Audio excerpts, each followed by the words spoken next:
Hello and welcome, everyone. Welcome back to our transit series. I am so excited to have Stephanie Shea of Jan Spiller Astrology back.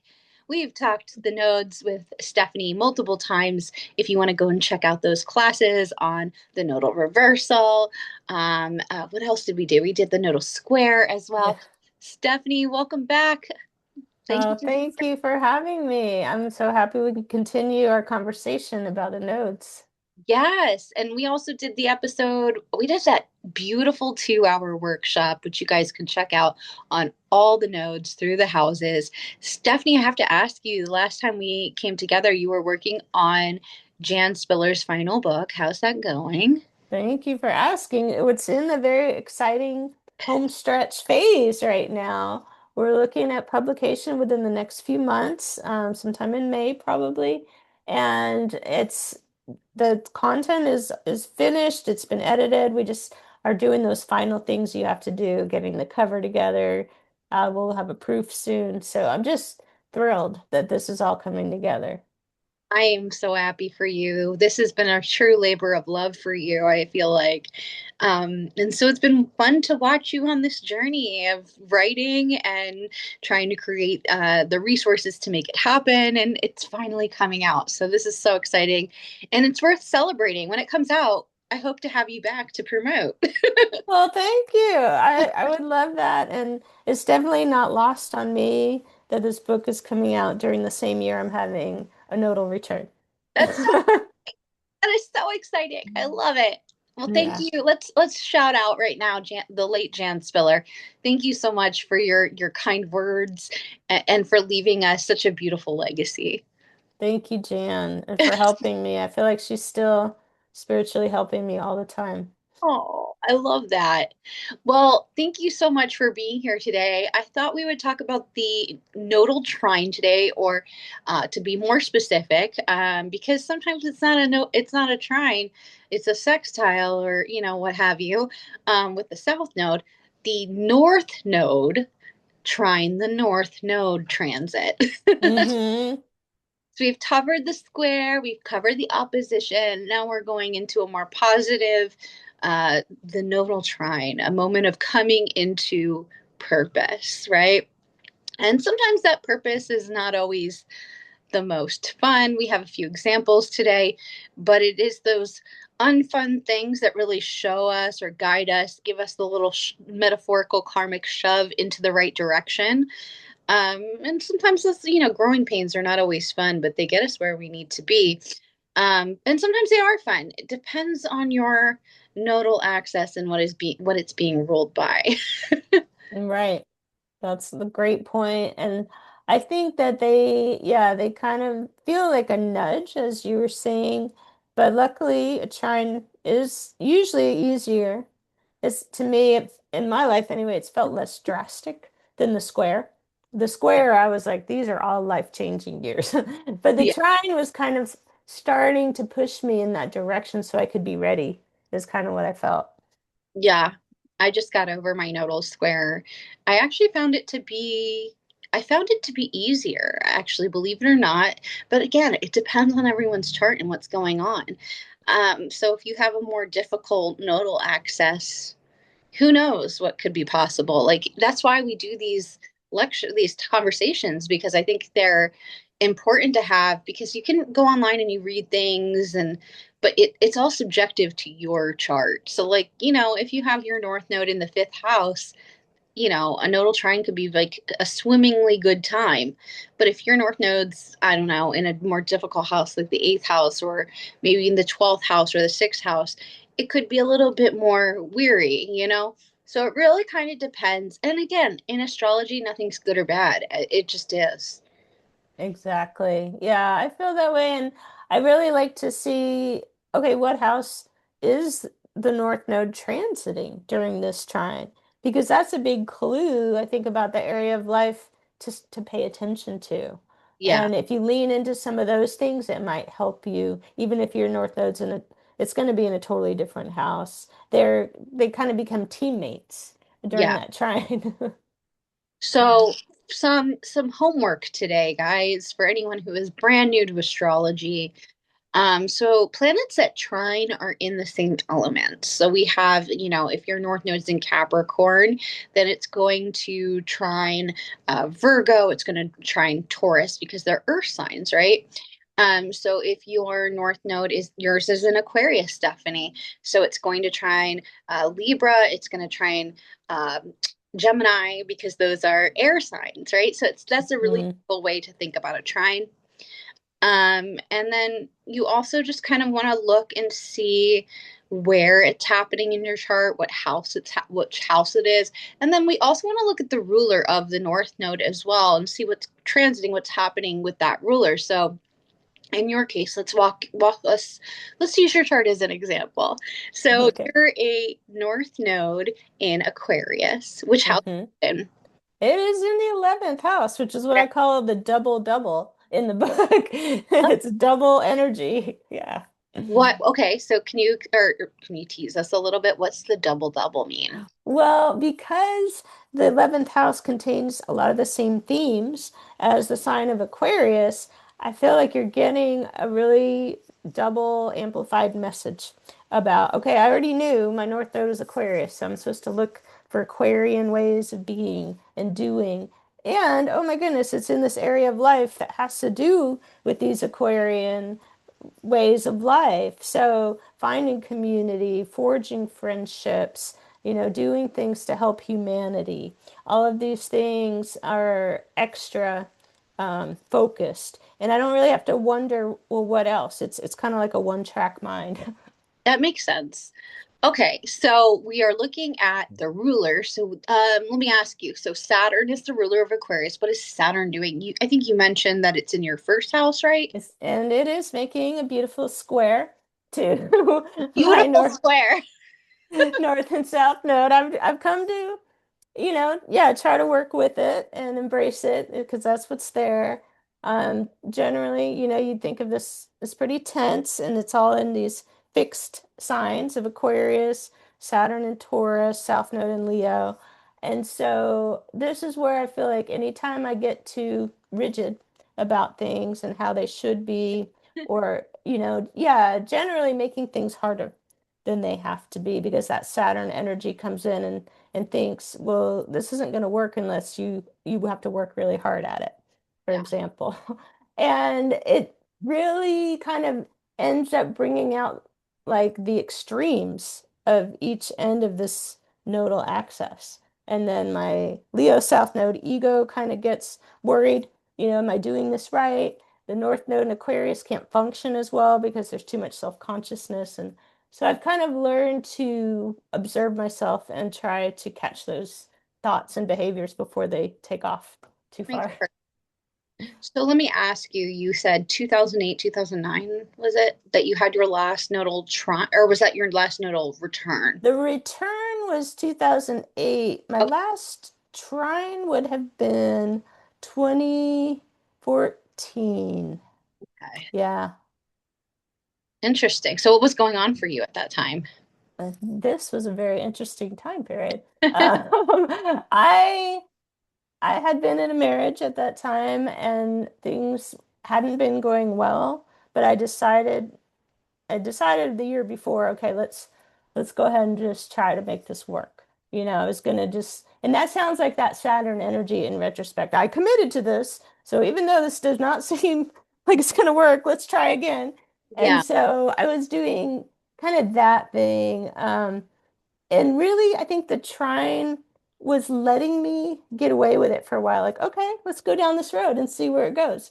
And so I coasted on that for a while. But then I'd say by the end of that year, as we were going into 2015 and definitely 2016, I was like, oh no, I've made the wrong decision. I had to like actually try that on again. And now I can say I tried everything, but I sort of feel like I spent a few extra years maybe that I didn't need to doing that. I think that goes into some of the examples that we're going to give a little bit later, where the nodal trine, it was like you have an Aquarius North node. And so that makes me think about the fact that you're now in this beautiful place of being independent. Are you still living in Portland or? Yes, I am. Yeah, and I'm in a wonderful partnership. So Yeah, and you're an entrepreneur, as you know, being an astrologer is, which is very Aquarian. You're having a very unique path. You live in one of the most unique cities in America, and you have community and you have a great relationship now. So, you've gotten to where you need to be on that Aquarius path, but at that particular point, there might have just been this integration that was subtly, like, would you say you were not necessarily aware of it, but it was happening, kind of thing? I would say that I think the trines are sneaky this way. Yeah, I do And too. the ironic thing is, I think I was kind of keeping the status quo. Like, oh, I better just I stay was married and keep lo- doing these things, right? yeah, you were being loyal, you were being heart centered, you were doing the Leo South Node thing where, you probably are, wanted to really, you commit something, you want to stick it out, you want to like make it work. But yeah, we got a few examples we're going to put on the screen in a little bit. In my case, I was looking at my last nodal trine, and it was when I started the Instagram account, which became the Zine Witch. And back then it was a zine, obviously.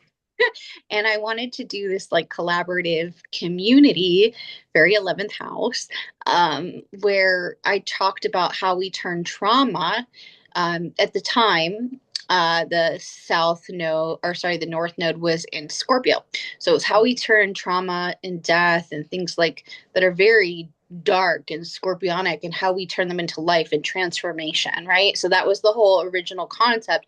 How do we turn trauma into transformation? And it was right on my Saturn as well.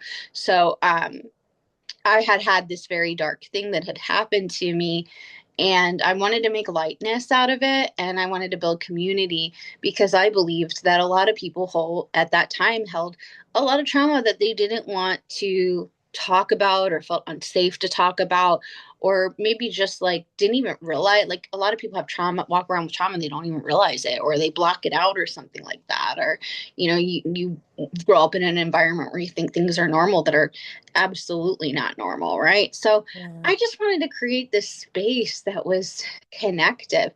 What was also very interesting at that time is I was very involved in punk rock and, like, DIY communities and all of that. That was a really important thing to me at that point in my life. And I've always said that the things that happen within the punk world will always happen in mainstream world like 10 years later, because punks Hmm. are the ones that kind of they have the awakening, right? Like, tend to be the most, as they say, woken up to things. And so, that's the whole point of punk, is being rebellious, anti-authoritative things. So anyway, at that point, there was a weird thing that was happening within our scene where, there was a new generation of kids that were coming in. They had just left college. Um, and a lot of them were very much, this is the first time that they had ever heard about how our world works and how our world is constructed, and they were pissed off about it, as they should be. And so it came in, and it kind of split our scene that was once very connected. It became very us versus them kind of mentality. Hmm. And so, as we said back then, it would be PC punks versus less PC punks, right? Okay, And, okay. and so, I felt myself at that point a little bit more in the middle. Like, I wasn't very militant in my beliefs as much as like some other people may have been, but I agreed with a lot of the beliefs. And I just was like, how can we find ways to educate people in like a kind way? And that's why I came up with my zine, was because I wanted to show people that everyone has experienced trauma. And if we can talk about those traumas, then we can begin a dialogue on how to heal those traumas. Because if we heal the trauma, that's how we bring people together, right? Like That's that, awesome. Yeah. yeah. And that's just always sort of been, how, like, my mindset. And so it's interesting to see the world now. It's 10 plus years later, And we live in this very divisive society that really mimics what was happening back then when I tried to start this project to bring things together. So it's interesting to see that now that this has grown into something I didn't even think it was going to grow into, which is, this astrology channel, trying to build something for disabled astrologers, but also being a person that speaks up about these types of things while also trying to educate and connect people still and make them feel seen. It was not an easy time for me. I was in a lot of grief. If you look at the chart of that project if you look at the Zine Witch Instagram chart, Yeah. it is the absolute worst chart I could have ever picked Oh. because I wasn't thinking astrology back then. I was thinking, I just felt like a mission, like I had to do this thing. And there was a Venus retrograde happening, a Pluto, and the Venus and Pluto were conjunct, Mm-hmm. in T squares. There were two T. This is Grand Cross. It was It kind of speaks just that description makes me think of someone who's ready to look at trauma, like yeah. like not sugarcoat things. It's a hard chart for hard topics. I don't know. I think it might be appropriate. There's a moon Jupiter, but Jupiter was retrograde conjunction in the first house. So it did change its direction, its purpose. It's interesting to see how the project has transformed itself. But yeah, it's just very interesting to see. So I would encourage you guys, bring out a journal or maybe take out a piece of paper and draw if drawing's more your thing, or make a timeline. It would be really cool if you and maybe leave it in the comments if you're brave enough, but I want to see how this is all laid out because I think there's a beautiful picture with this transit that you can really map out, or with any of the nodal transits. This would be a fun experiment. So maybe draw something, write something, make a timeline, think about the poetry of it all, and tell us in the comments. Share that with Stephanie and I because we would be so excited to hear your nodal trine story. We do have some examples today. I'm going to put them on the screen if you guys don't mind. Let's see. Just a second. Yeah. I know it really helped me to look at every time I've in my life I've had a square, a trine, or a return and look at the sequence and what role the trines were playing in between all that. Yes. Yeah, I think it's very interesting to see. And then to just think about this is my purpose. This is what I asked for when I decided to take a body, you know? Yeah. And sometimes it's not always what you think, right? And you look back on things and you're like, wow, that happened. And I think it's the coolest. So we have example A. This person has a north node in Capricorn, and his north node ruler is Saturn, like yours, and his south node ruler is the moon in Cancer. So their north and south node ruler are both in Aquarius in their second house. Saturn is at 1 degree and the moon is at 22. So they're a bit apart, but telling a story for sure. So their Saturn is in a loose separating, I think he meant trine, he said trim, from Venus in the 10th, and their moon is in a tight separating square with the sun, Mars, Pluto, and Scorpio in the 11th. So a lot of stuff going on. And so the client described the period of the North Node in Virgo activating their ninth house as a formative experience in which they became involved with a spiritual community that ultimately functioned in cult like ways. Through that experience, they inadvertently gained significant insight into the unethical behavior within spiritual and professional environments, particularly in spaces that claim authority, Capricorn, over belief systems, teaching, or mentorship. So later during this period of the North Node in Taurus activating the fifth house, the client described a shift towards greater discernment and self definition. This period involved intentionally surrounding themselves with spiritual communities that emphasized ethics, authenticity, and mutual recognition. They describe using this time to refine and articulate what their own spiritual voice and brand would represent. I love that. applying the lessons learned from earlier experiences in a more grounded and values based way, very Taurus. As a North Node in Capricorn, the emphasis appeared on moving towards structure, authority, and long term professional embodiment of the wisdom gained through these earlier phases. This period asked the client to translate their personal experiences and ethical insights into tangible leadership, boundaries, and professional integrity within their work and public role. I love this story. I Mhm. think this is so spot on. It's very literal, yeah, to the signs that are involved. And it sounds like that was a good example of the chine, like not necessarily gently, but moving them more in alignment, with their North Node purpose. And I really, it was sort of one of those turning points where they changed their life, but it was, maybe they didn't have to stand up and say anything. Did he just leave? I don't know Yeah, if he that, left. yeah. He left the community, and and since it's come out, the person who they were involved with, they don't have the greatest reputation. It's been verified that the person was very cult-like, and so now they do a lot of speaking engagements, actually, with NAMI and other organizations on mental health to like educate people about these things. So I think that's wonderful. That's a great use of, yeah, of their chart gifts. Yeah, absolutely. Okay, and so the second example is very similar, but a different area of life. This person had a North Node in Sagittarius. So the North Node in Sagittarius, fourth house at 12 degrees, ruler in Libra, 6 degrees, South Node ruler in Aries, 26 degrees. Second house, Jupiter opposed to Venus, also trine the midheaven. The South Node ruler in the eighth house, square to their Neptune, Uranus, and Capricorn conjunction, so early 90s baby.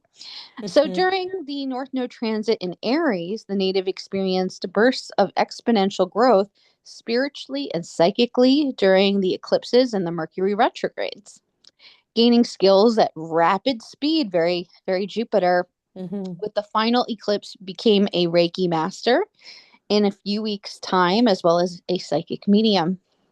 During this time, their long-term relationship began to dissolve, though, dissolve boundaries, and they were pushed into old and new coping mechanisms that went into overdrive as well. Thoughts of unaliving themselves became very aggressive as the native was really triggered by others' selfish behavior and remained in unhealthy and restricting dynamics, losing closeness with old friends and feeling really isolated.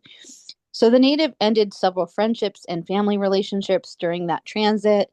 They also became aware of a genetic condition and contracted COVID, which exacerbated the disease, then contracting an inflammatory disease with no known cause. So this pushed the native to adjust their lifestyle entirely and change their habits and their career goals. So this was a time when the native experienced a drastic shift in their connection to activism and reimagining their place in the world. I mean, I would imagine if you have gone through that much trauma, it would make you want to stick up for people, right?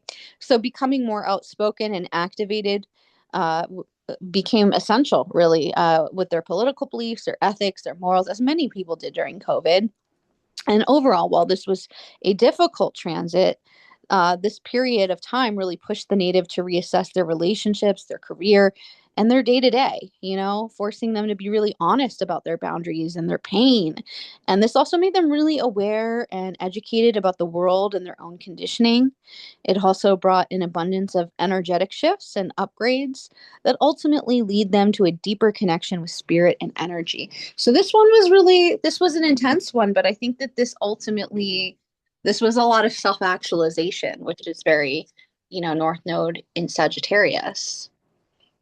Yeah, I agree. And I think like the piece of Sagittarius where you learn to trust your own instincts, and kind of take that higher perspective, because I think about South Node in Gemini a lot of times about just telling other people what they want to hear.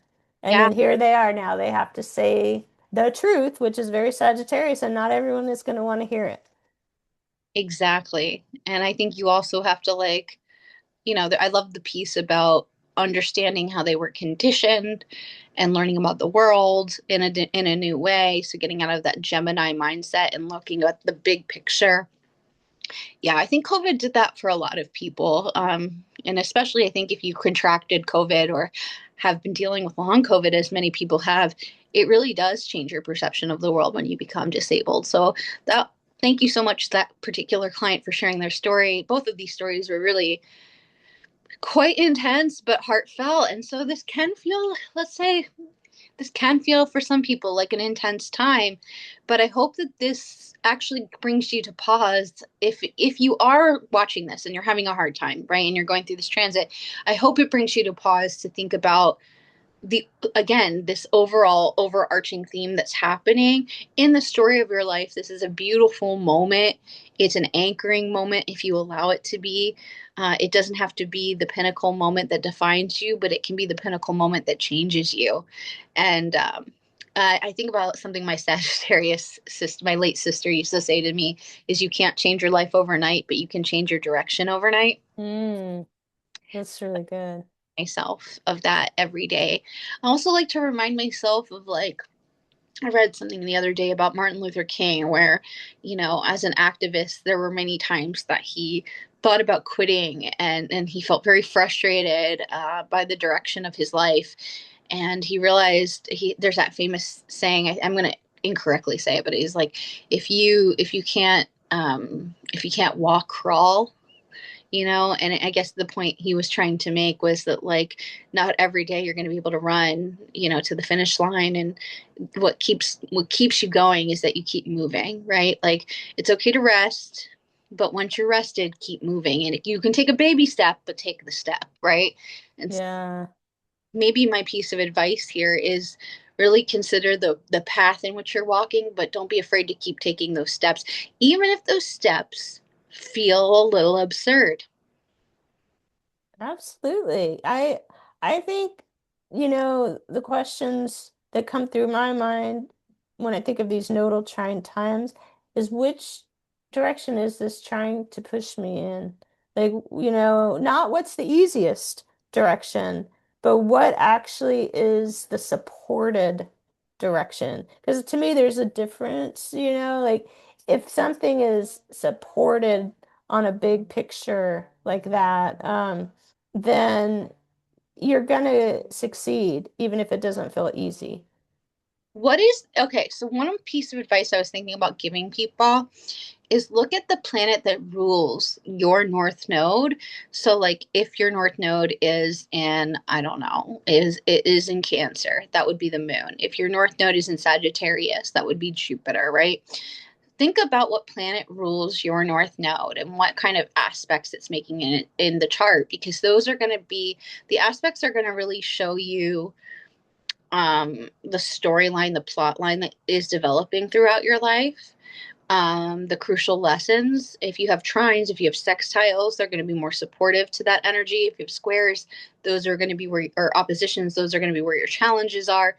If you have inconjuncts, or as we could say, quincunxes, these are going to be where the uncomfortability comes in, where you're just going to have to like figure out a way to integrate all of these parts that have nothing in common.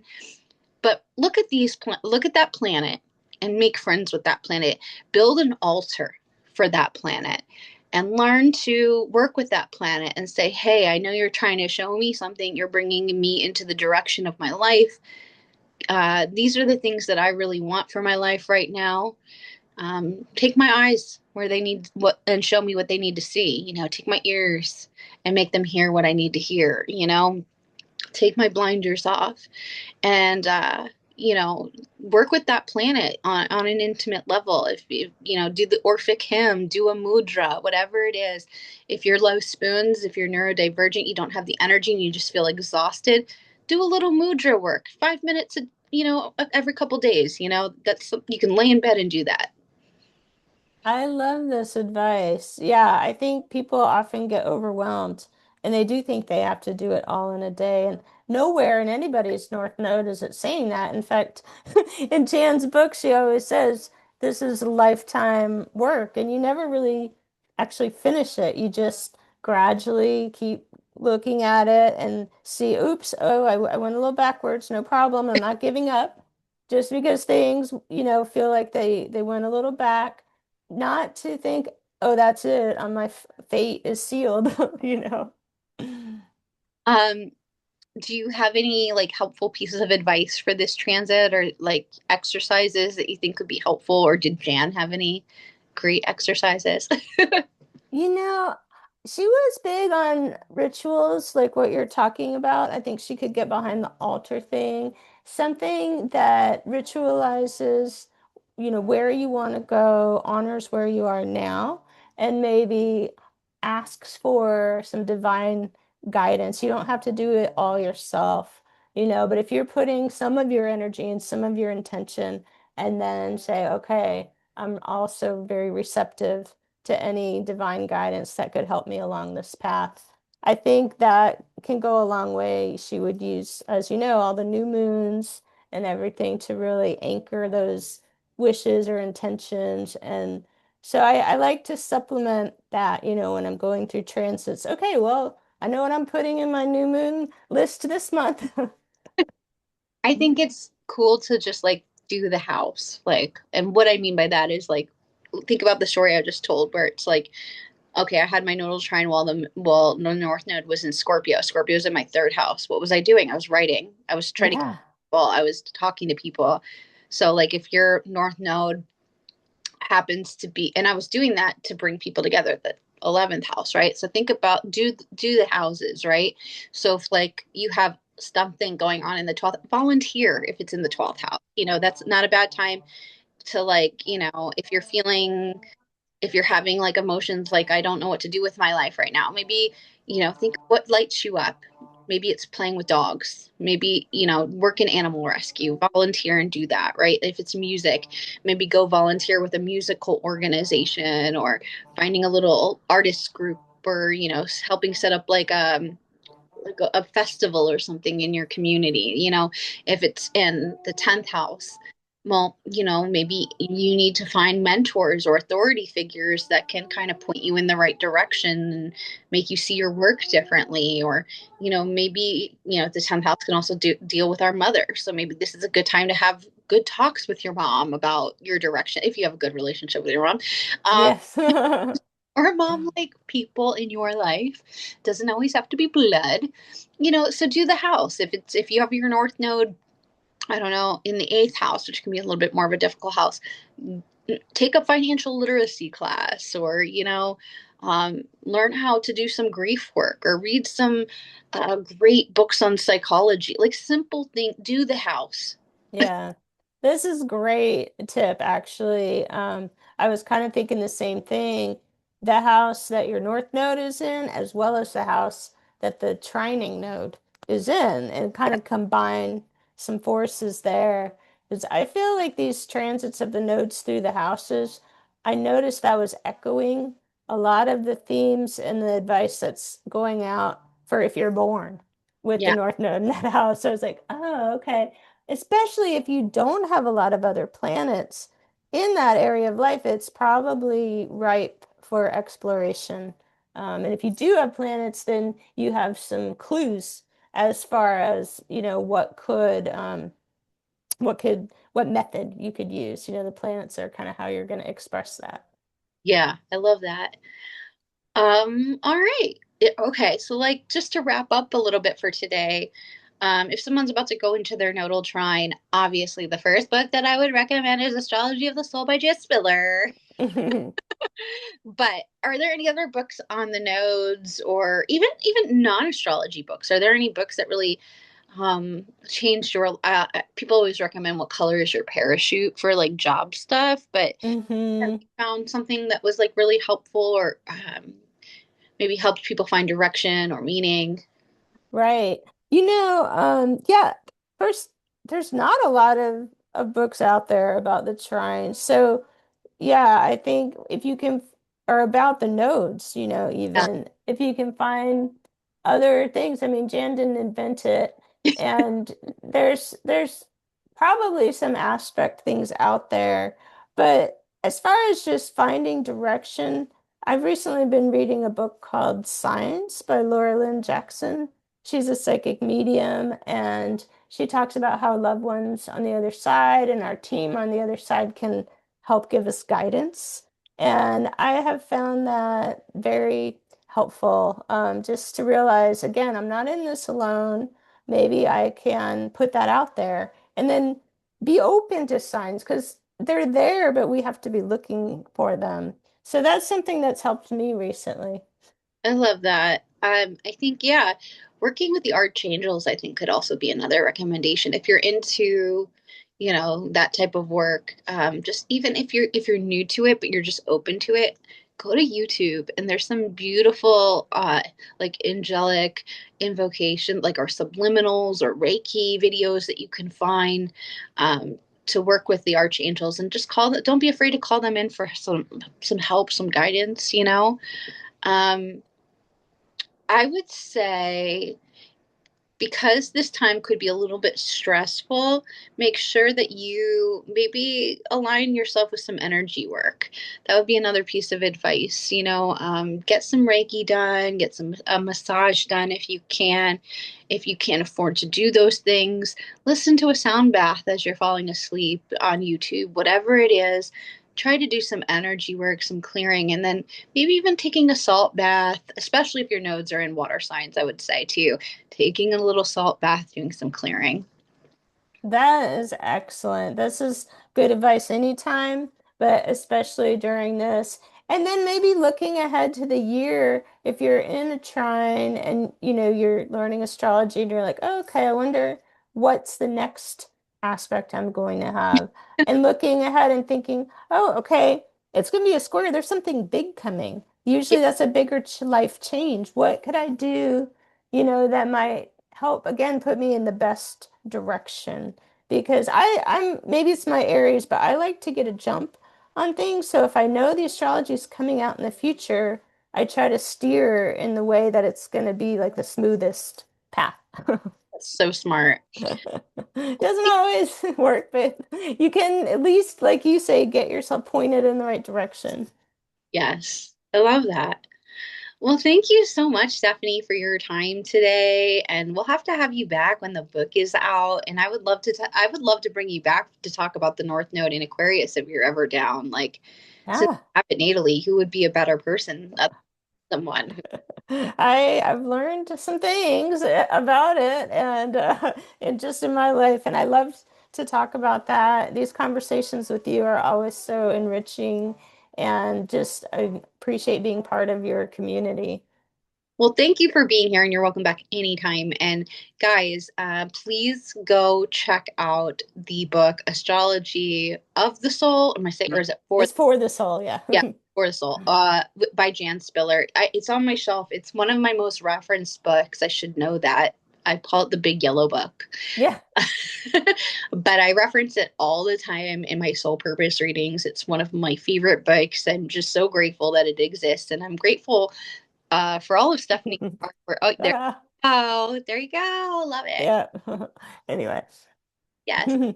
I showed you that video last time where Britney Spears was holding the book. She called it astrology. Yeah, that's fine. It's just publicity. So wild. I mean, you can't get a better recommendation than that. But where can everyone go find you? Are you promoting anything right now? Well, I'm working with the Jan Spiller website. I feel like I'm on the team. That's what Jan and I talked about before she left. So I'm running her Instagram, but you'll always see the post for Jan Spiller Astrology and Stephanie Shea Astrology as collaborators. That's intentional. And I have my own website, stephaniesheaastrology.com. And there's janspiller.com where you can find reports and works written by Jan. And so it's not too hard to find me. Yeah. Awesome. Well, thank you so much for being here. And guys, thank you for being here. And we will be back soon with a new episode of our transit series soon enough. And safe travels on the road called life, guys. Yes. Till next time. Bye bye.